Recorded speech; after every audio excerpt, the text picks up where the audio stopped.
was gonna start with an introduction, and the moment I hit record, I'm gonna start with an introduction. Yeah. Anyways, truth doesn't hurt. Back with another episode. The Prince, LV. Thank you for having me, man. Thank you. Thanks for being here. How you doing? You know, I'm doing good. I'm doing okay. That's good. That's good, man. It's been when was the last time I saw you? February? Yeah, February. A lot has happened since February, that's for sure. That is for sure. How you been since February? I would tell you I've been chilling, but for the sake of the episode, no, I've been good. Honestly, to be so real with you, like the last week or two, I've been having like a feeling of like, I don't even know how to explain it, but just feeling less than. And I've had like spurts like this before, but I think now like I'm coming to the realization like I'm starting to feel this way because of things which, not that I'm doing, or more like things that I'm not doing. So, like, to be so transparent, I've been upset about like my dating situation, work life, just essentially just wanting life to look different, and it hasn't looked like that.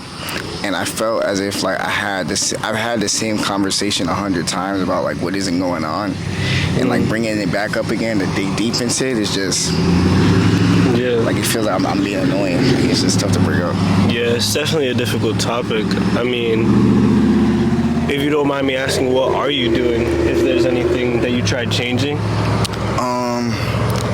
Yeah, in the beginning of the year, honestly, when I was doing the fast, everything like felt great.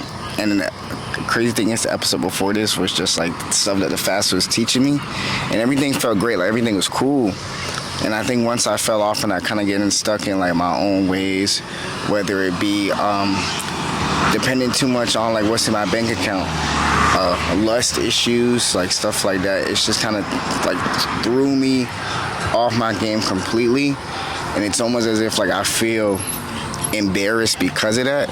So trying to get back on the horse is it almost like, why would I hop back on and start again if I'm just gonna fall right off?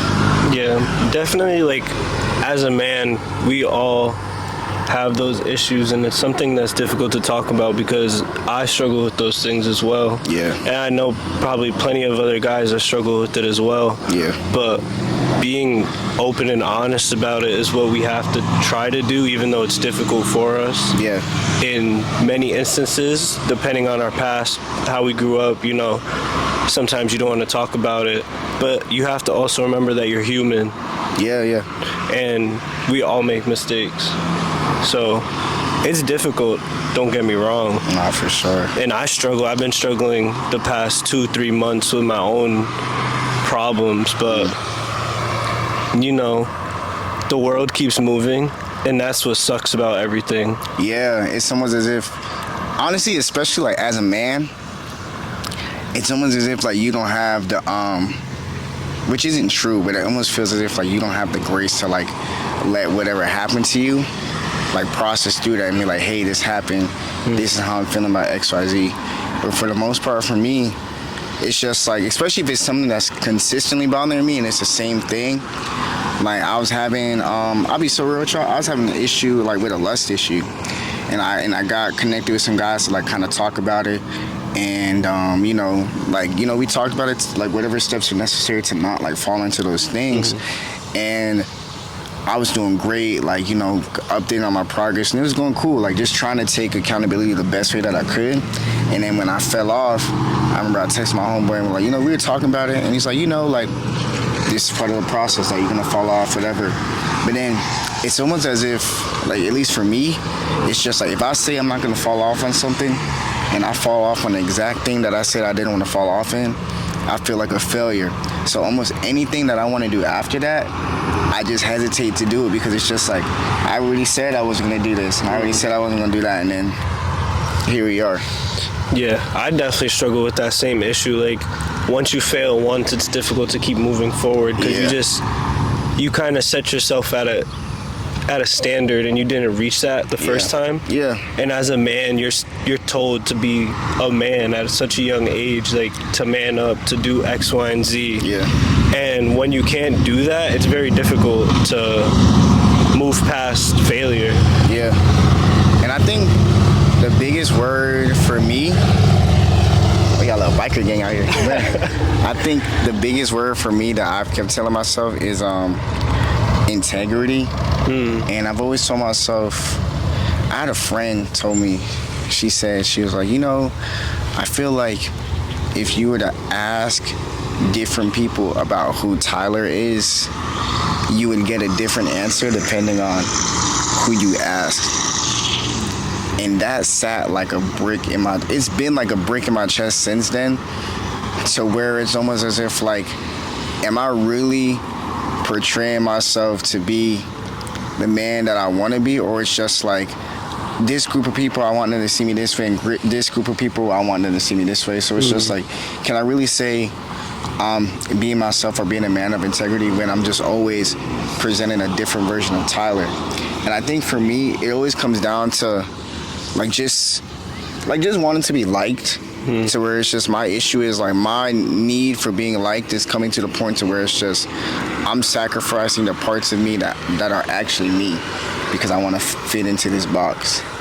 And that's like been my issue. Like, you have to be Tyler and represent represent who you are, represent the kingdom of God, whether people are watching or not. And me personally, I get in instances to where it's just like, I'm not representing the kingdom of God. I just want to put on a good performance. Yeah. And hopefully nobody notices. Yeah, I definitely understand that. I grew up not fitting in, so wanting to be liked by people, you do anything, and no matter what circle you're surrounded with. Yeah. And it's hard too, growing up, and you stand out in a different way that people don't really want to gravitate towards you. Yeah. And it's kind of difficult too when people aren't open-minded to people being different, no matter what it is. Like, whether it's you have a problem, like maybe you're just different, you like different things than other people, maybe you just, like with your Christian friends, like you're newer. Yeah. And definitely as a Christian, when I became a Christian, I started following God, what I promised myself that I would do is be open-minded to other people's situations, because everybody's going through different things.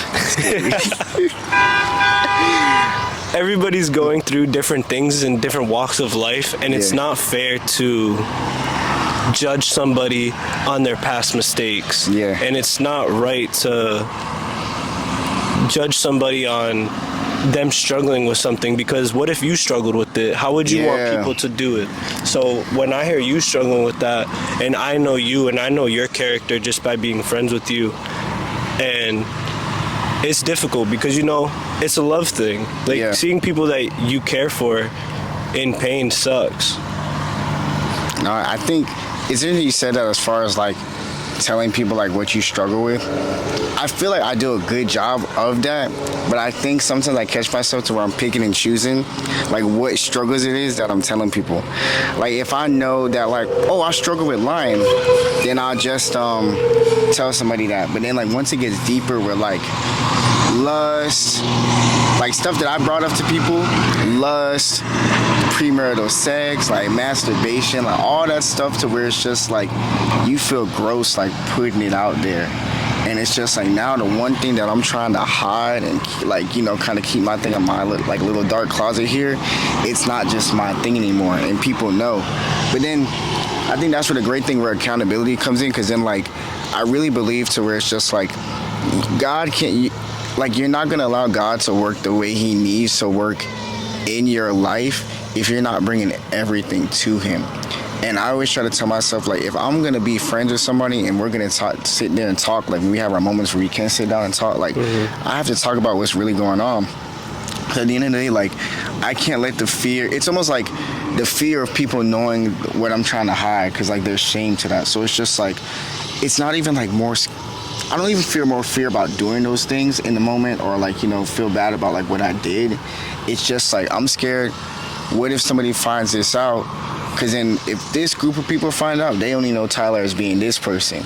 So it's just like, if this stuff comes out, I'm going to completely misconstrue it and change like the version of which I presented to myself the whole time, of which they like. And if I bring out this truth and all this bad stuff that I've done and still working through, that goes completely out the window, and I lose that hold of like people like me, and it all kind of goes back to that. So it's just like, does that make sense? Like, it's just 100%. it's tough.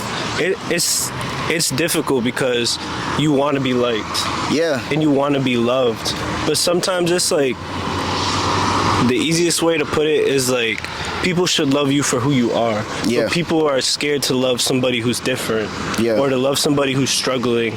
I don't get why humans can't just love one another through a difficult situation, for somebody else's difficult situation, no matter what it may be. You know, you might find something that somebody does disgusting, or like, why'd you do that? Like, that's a mistake. But that person needs somebody. And there's a lot of problems now that people are going through, and the reason why people they make irrational decisions and they'll go out and they make these dumb decisions is because now they don't feel comfortable talking about it. And for you to be open and vulnerable and have a group of friends that will call you out on things and you feel comfortable enough to talk about is great. And that's something that we all need, is just a group of friends that will be honest and won't judge you, and won't look at you in a different light. You can't even take the first step forward if you can't be honest. Like what they say, the first step is admitting that there's a problem. And I think for me, like, on the other end of the fence, like, I'm so like driven on being liked, to where if I notice somebody's doing something wrong, or someone's doing something to where, like, I don't like it, I've had so many moments where I just kind of held my tongue. And I feel like as a young man, where you're supposed to be called to be a leader and, like, you know, correct things like that, I can't be hesitant in those moments, because my correction, regardless of how they receive it at that time or in that moment, like when we're talking about it, is needed. Because it's just like, with me being passive in that way, because I want them to like me, or I don't want to upset nobody, like, I'm doing more harm in that aspect. And I can't tell you how many times where I've been out, like, I'm talking to my homies or whatever, and I still do this. I'm not gonna say like this is like a thing of the past. I still do this, to where, like, we might be talking about a girl or something, and I take it too far. And it's just like, I could be hanging out with somebody that knows Tyler, someone who goes to church, Tyler's a Christian, but look how he's talking about this girl.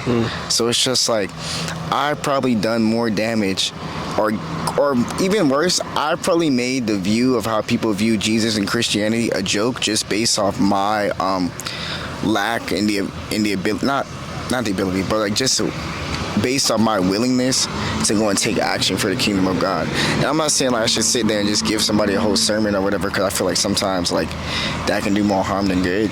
But it could just be as simple as like, I didn't even have to take it that far and say that. I could have just left it at like, oh, she's pretty, like, she's cool. Like, I didn't have to go into all the other details. So it's stuff like that where I just don't be thinking, because it's just like, I gotta look cool, I gotta look like one of the guys. This is what we talk about. But I'm doing more harm for those guys, because then, like, somebody could just go based off what I said, because people pay more attention to us than what we pay attention, than what we realize. And based off what I said, buddy could just go run with that and take it as that. And that's something that at least you're aware, and now you know what you need to work on, and that's, you need correction. And that's the struggle that I think all men have, where it's like, especially with beautiful women, especially, bro, in this day and age, where it's everywhere. It's like a dime a dozen now. Like, they're everywhere. It's like, everybody has the BBLs, everybody got the booty shorts, everybody, all these girls, like. And as Christian men, it's so difficult to remember what, like, we're here to do, and we're here to not only help each other as Christian men, but we're also supposed to protect those women who are doing those things. And it's difficult when you find a woman like that attractive, and you know what you're not supposed to do, but like, as a human, you have these things in your body that want you to say other things and want you to do other things. So it's a tough confliction that I struggle with, you struggle with, and bro, it's so, I think that's honestly like my biggest struggle. I think every time I've ever gotten out of character was from situations like that. And I'll never forget, and it still kind of sticks with me, like I was seeing somebody, things were crossing a line of which it didn't need to cross, and we were just hanging out and talking one day, and I was talking about like church, and she was like, oh, but like, she kind of stopped. Like, it never asked me before. She's like, oh, but if you're a Christian, why are we doing X, Y, and Z? And I still sit with that sometimes, because it's just almost as if, like, I don't know, man. The best way of which I could put it, it's just like, I just need to be a Christian when I'm around the Christians. But then because of her, like, knowing that it was something that she didn't believe in or like knew any better in, she like, I was just like, I could take advantage of this and use it to get whatever pleasure I want out of it, because she's not in a position to really know any better. And it was like a weird manipulative way of hiding it. So the moment she was like, oh, but aren't you a Christian?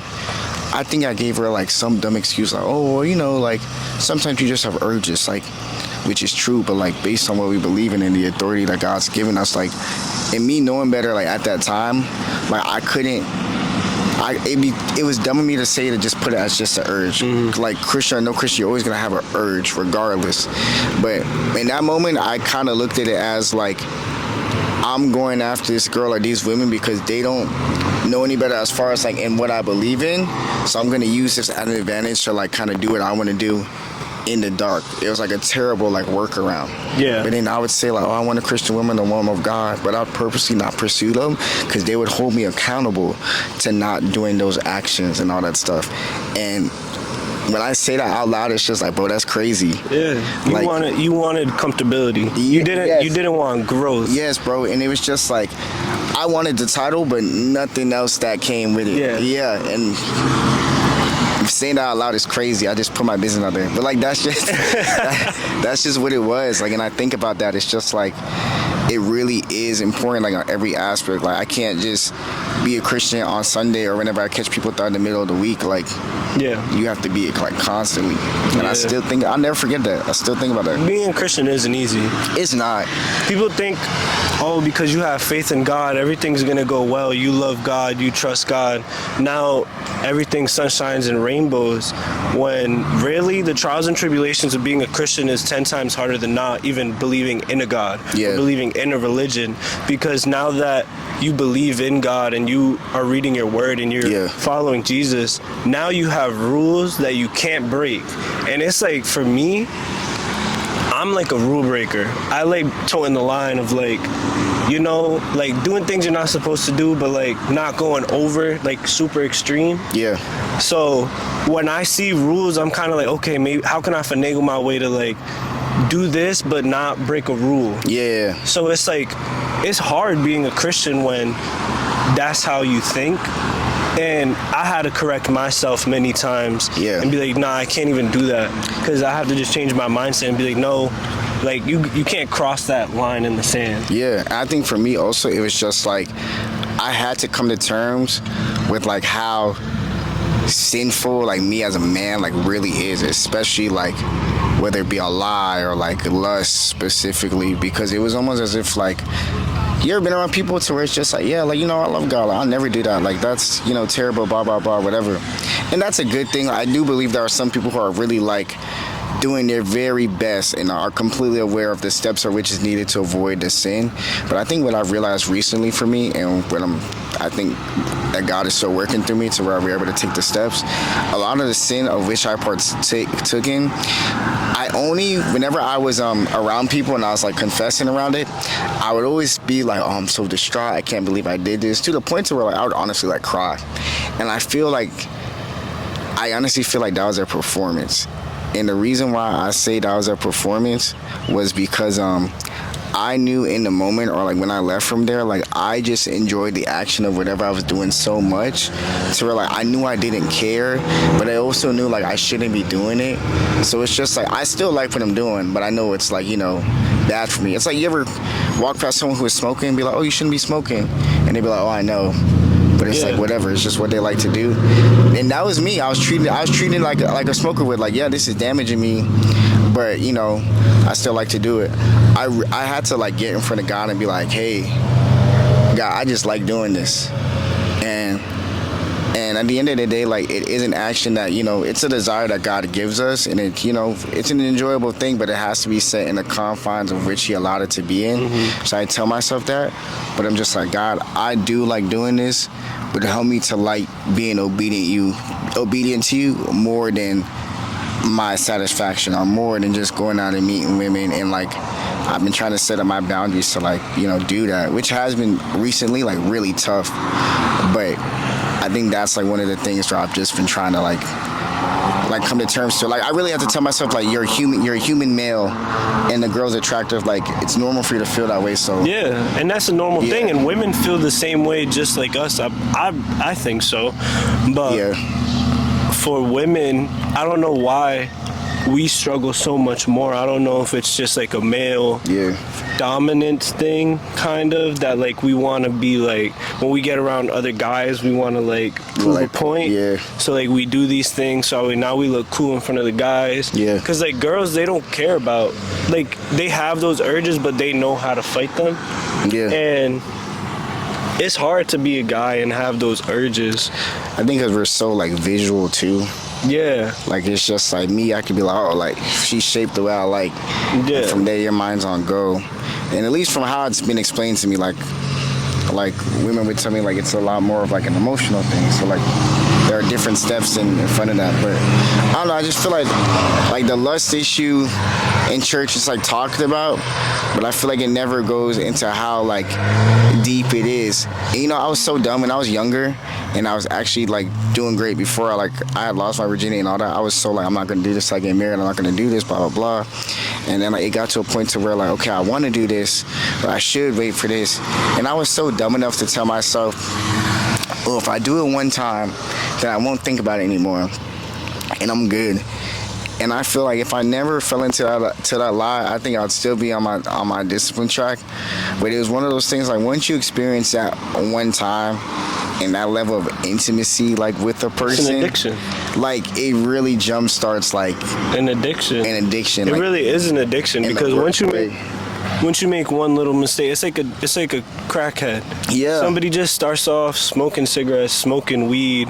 Now you don't like how weed feels because now you can't numb whatever pain you have or whatever feeling that you're feeling. Now you can't numb that pain. So now you go and you start taking pills. And then after pills, there's a whole bunch of other drugs that get harder.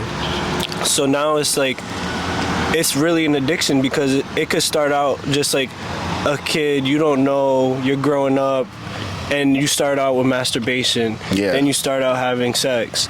Now you're doing all these other things that you know you shouldn't be doing, but you can't stop because you need rehab. Like it's like a rehab thing. Yeah. So, and people don't talk about it because like they don't know how, it's such a touchy subject. Yeah. And I wish it's something that the church would talk about more, because a lot more people than you think struggle with lust and masturbation, because and people just aren't comfortable talking about it because they're going to be judged. Yeah. And it's not right to be judged in the confines of the church when that's the place that you should be the most vulnerable. That's the place where you should be the most open. That's where I should like bring it up to.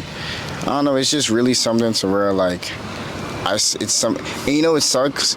Like even I had a friend tell me, he's like, even if you think getting married is gonna solve that issue for you, it only makes the stakes higher. So it's just like your lust issue doesn't affect you now. Like you could potentially put yourself in a position to where like you hurt your wife, like you hurt your family. And then once it was broken down like that, I was just like, dang, that kind of changes, like, it really changes the perspective for me. Yeah, it makes it difficult because now you don't want to pass that addiction and that problem onto your children. Yeah. And like I understand like an urge will still be there, but like God willing, when I have my kids, like I'm gonna teach my sons and my daughter, because I feel like I'd even go as far as to say like I feel like lust is more commonly talked about as men, because like we're more. It's looked at viewed as if like we're more like, yeah, it's more susceptible to men. But I have talked to some women to where it's just like they also have the same issue, and it almost feels much of a taboo for women, because it's just like, for your woman, it's just taboo now because of the world that we live in. Yeah, so I don't ever want to put it down to like men or women, like just a human, like, you know, thing. Yeah. But it's tough, man. I actually feel good to say all that. Yeah, it feels good to get things off your chest. But how much time is it? But yeah, man, we got like 2 more minutes because we was yapping. But Anything you want to say, like encourage people from what you've been, learning lately, or at least from what you've been through, like. So lately I've been reading the book of Job. And something that I like about Job, and I've always liked the book of Job, but something I realized that I never really took attention to realize was Job's friends and how they go there to him in the time of need after Job loses everything. It's something to get a text message or to get a phone call, but if you're in the same town, city as somebody, I think you should be there for people, especially in this day and age where people are so irrational that they make these decisions, like stupid decisions. They start driving on the highway really fast, they crash and they die. Yeah. And whatever the case may be, there's so many other things, sensitive topics that I don't even want to get on, but I think just being there for people. And when I read Job, I believe it's in the second chapter of Job, near the end. Yeah.